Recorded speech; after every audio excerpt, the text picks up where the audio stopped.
تمہاری روح پاورفل کیسے ہوگی، طاقتور؟ اللہ والوں کی صحبت میں بیٹھنا دلوں کو نرم کرتا ہے۔ امام غزالی رحمۃ اللہ علیہ فرماتے ہیں تم 100 رکعت اگر نماز پڑھنے کے لیے کھڑے ہو جاؤ، اس سے بہتر ہے کہ کسی اہل دل کی بارگاہ میں 1 منٹ کا وقت گزارو، کیونکہ یہاں دلوں کی پاکی ہوتی ہے، وہاں شیطان غرور لاتا ہے، تکبر لاتا ہے تمہاری عبادتوں کا۔ خیر، ہم یہاں پر، میں آج جو آپ کے سامنے کھڑا ہوں، ایک آپ کے اندر چینجنگ یہ لانا چاہتا ہوں کہ کبھی اس کی بھی فکر کرو۔ اللہ تعالیٰ نے ہمیں جسم بھی دیا ہے اور روح بھی دیا ہے۔ جسم کو بھوک لگتی ہے تو دن میں 3 بار کھاتے ہیں، صبح ناشتہ کر رہے ہیں، دوپہر میں کھا رہے ہیں، رات میں کھا رہے ہیں، ان میں سے ایک کھانا چھوڑ دیں تو چکر آ کے گرنے لگ جاتے ہیں۔ یا کچھ لوگ برداشت کرتے ہوں گے، 2-3 ٹائم کا کھانا چھوڑ دو، پھر دوسرے دن دیکھو کیا حالت ہوتی ہے، آنکھیں باہر آنے لگتی ہیں، ہاتھ پیر جھومنے لگ جاتے ہیں، کھڑا ہونا مشکل ہو جاتا ہے۔ تمہیں معلوم ہے کہ جسم کو ایک دن میں بھوکا رکھوں تو یہ اتنی کمزوری آتی ہے، اس روح کو کئی سالوں سے بھوکا رکھے ہو، پھر اس روح کا مقام کہاں ہوگا آج؟ روح کی طاقت حاصل کرنے کے لیے جانتے ہیں ہم سے زیادہ محنت ہندوؤں کے پنڈت کرتے ہیں جو تپسیا کرتے ہیں۔ ان کو جا کے پوچھو یہ جو تپسیا کرتے ہیں کیا ہے؟ آتما کی شکتی کے لیے، وہ یہی جملہ کہیں گے، آتما کی شکتی حاصل کرنا ہے۔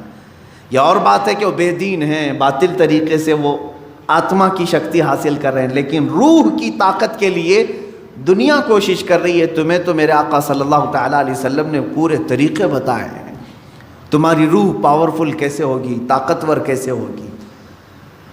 آپ نے کبھی محسوس کیا؟ اب میں آپ سے ایک بات یہ پوچھتا ہوں، ایک بھاری بھرکم، ظاہر سی بات یہ ڈیسک ابھی 2-3 لوگ مل کر کے اٹھاتے ہیں، ایک آدمی کو اٹھانا ہو تو وہ طاقتور ہونا چاہیے نا، طاقتور آدمی یہ اٹھائے گا۔ ایک یہ چھوٹا سا ڈیسک ہے، میں اس سے بڑی چیز کی بات کروں، ایک ایسا تخت ہے کہ 80 گز لمبا ہے، 40 گز چوڑا ہے، اتنا ہی موٹا ہے، اور اس پہ سونے چاندی جواہرات جڑے ہوئے ہیں، اور اس تخت کو اس زمانے کے 80 لوگ مل کر کے نہیں اٹھا سکتے تھے۔ سلیمان علیہ السلام کے زمانے کے ایک امتی نے تنے تنہا ایک ہاتھ سے اٹھایا اور پلک جھپکنے سے پہلے بارگاہ سلیمانی میں پیش بھی کیا۔ یہ واقعہ کہیں اور کا نہیں، قرآن کا ہے، 19ویں پارے میں موجود ہے۔ ایک ان کی بات۔ دوسری چیز، امت مصطفیٰ صلی اللہ تعالیٰ علیہ وسلم کے ولی کامل سلطان الاولیاء غوث اعظم عبد القادر جیلانی قدس اللہ سرہ الشریف آپ کی بارگاہ میں چلیں، آپ کا حال یہ ہے کہ آپ ایک جگہ بغداد میں بیٹھے ہوئے ہیں، بغداد پاک میں بیٹھے ہوئے ہیں، کسی مرید نے آ کر کے کچھ چیزوں کے ظاہر کرنے کا عندیہ دیا، تو آپ نے بیٹھے ہوئے جگہ پر وضو کا برتن اپنے سامنے حاضر کر لیا، وہیں بیٹھے ہوئے تھے، کہیں گئے نہیں۔ اس کے علاوہ آپ کا یہ فرمان کہ اگر میں کسی مردے کو ٹھوکر مار دوں تو اللہ کے حکم سے وہ زندہ ہو جائے۔ اب ان کے پاس کون سی طاقت تھی؟ وہ آصف بن برخیہ سلیمان علیہ السلام کے امتی اتنا بھاری بھرکم تخت اٹھا کر کے لا رہے ہیں، کیسی باڈی ہوگی ان کی، کتنی طاقت ہوگی۔ یہاں شیخ عبد القادر جیلانی قدس اللہ سرہ الشریف مردے کو ٹھوکر مارے تو وہ زندہ ہو جائے، کتنی طاقت ہے آپ کے اندر۔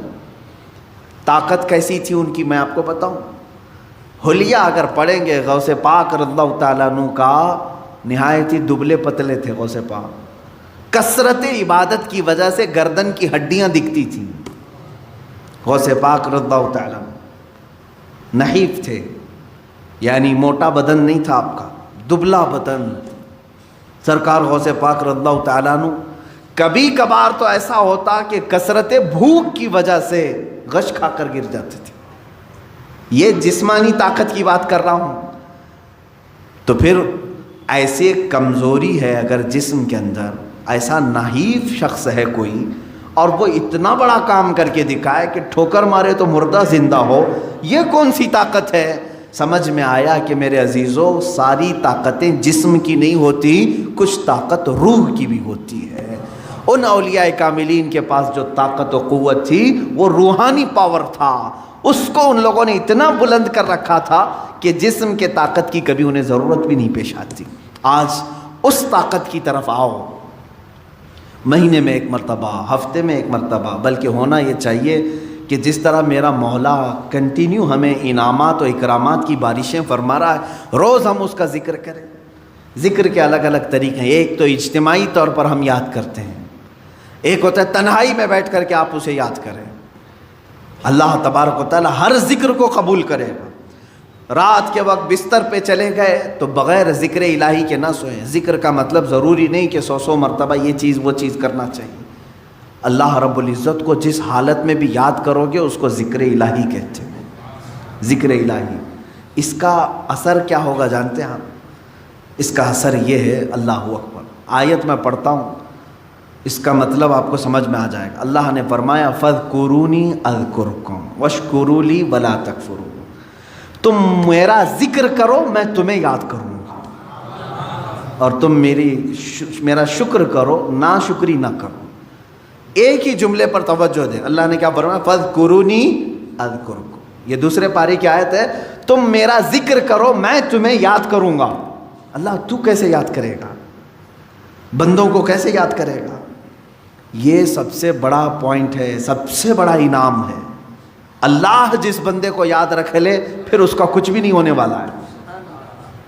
اللہ جس بندے کو یاد کرے، کب وہ یاد رکھتا ہے، کب یاد کرتا ہے جانتے ہو؟ جب تم ذکر کرتے کرتے پوری عمر بتا گئے، جوان تھے تب بھی ذکر کرتے تھے، بڑھاپے میں بھی اللہ کا ذکر کرتے، اللہ اللہ اللہ کرتے رہے، لا الہ الا اللہ کرتے رہے، اسے یا حی یا قیوم بیٹھتے اٹھتے پکارتے رہے۔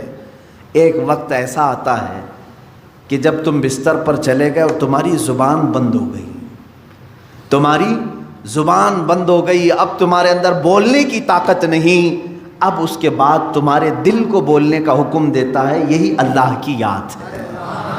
جب تم چپ ہو جاؤ گے پھر اللہ تمہیں یاد کرے گا۔ اور پھر میں نے ایک بزرگ کے متعلق پڑھا، ان سے ان کے مرید نے پوچھا کہ اللہ ہمیں کیسے یاد کرے گا؟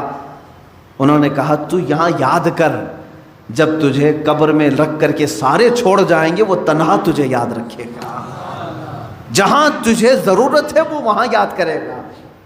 تو یہاں آج یاد کر لے اسے، آج اس کا ذکر کر لے، وہ تجھے تنہا کبھی نہیں چھوڑے گا۔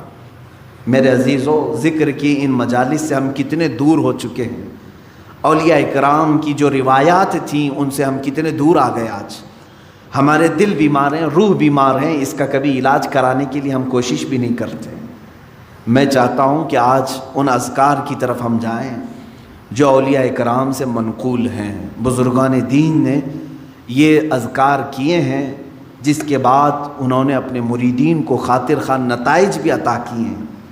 مثال کے طور پر سب سے پہلے ہم ادب سے کھڑے ہوتے ہیں، کھڑے ہونے کے بعد میں آج طریقہ آپ کے سامنے پیش کر رہا ہوں۔ دائرے میں، حلقے میں کھڑے ہوتے ہیں، ایک کا دوسرے سے ہاتھ ملا ہوا ہو۔ اس کی وجہ کیا ہے؟ اس کی وجہ یہ ہے کہ ہو سکتا ہے کہ میں نکما ہوں، میں کمینہ ہوں، میں بد اخلاق ہوں، لیکن مجلس میں اللہ کو کسی نہ کسی کا ذکر پسند آتا ہے۔ 40 مومنین اگر جمع ہوں تو وہاں اللہ کا ایک مقبول بندہ ہوتا ہے، ایک مقبول ضرور ہوگا۔ جب ہمارے ہاتھ ایک دوسرے سے ملے ہوں، اس مقبول بندے کے اثر سے اللہ سب کے ذکر کو قبول کرے گا۔ جڑا ہوا ہے نا ایک دوسرے سے۔ دوسری چیز اس کے آداب ہیں۔ اس کے آداب میں یہ ہے کہ جب ذکر کے لیے حاضر ہوں تو میں بتاؤں گا، سارے وسوسوں سے اور سارے خیالات سے اپنے دماغ کو، اپنے دل کو آزاد کرنا چاہیے۔ صرف تصور یہ ہونی چاہیے کہ میں اکیلا ہوں اور میرا مولا میرے سامنے ہے۔ جب میری پیشی ہوگی اللہ کی بارگاہ میں، میں کیسے کھڑا رہوں گا، اللہ جب مجھ سے حساب کتاب لے رہا ہوگا میں کس طرح کھڑا ہوں، بس یہ تصور کر کے اس کی بارگاہ میں ذکر کے لیے کھڑا ہونا ہے۔ اس کے بعد دیکھو تمہارے جسم کے اندر جو کیفیت آئے گی وہ نہایت تبدیل کرنے والی کیفیت ہوگی۔ تمہارا دل خود بخود رونا شروع کرے گا جب تم اپنے دل کی طرف توجہ کرو گے۔ ایک بات یہ بھی یاد رکھیں، اللہ رب العزت کو یاد کرنے کے بعد بندے کی آنکھوں سے آنسو آنے چاہیے۔ کیوں؟